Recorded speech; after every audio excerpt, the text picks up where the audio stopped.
ஒலிக்கும் உரிமை குரல்கள் ஒரு நாளும் ஓயாது.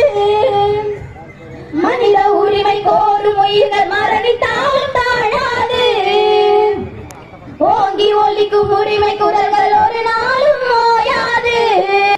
மனித உரிமை கோரும் உயிர்கள் மரணி